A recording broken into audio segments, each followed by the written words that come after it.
आदाब नाजरीन, Z news में आपका खैर मकदम है।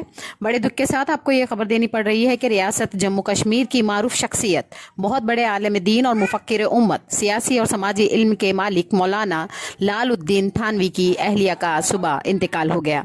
उनका जनाजा मरकजी दारुल उलूम पलांगढ़ के नज़दीक में अदा किया गया। उनके जनाजे में हज़ारों की तादाद में लोगों ने शिरकत की। मरहुमा बहुत सादा, साबिर और नेक तबीयत की मालिक थी। इतनी बड़ी तकलीफ के बावजूद भी उन्होंने सब्र का दामन नहीं छोड़ा।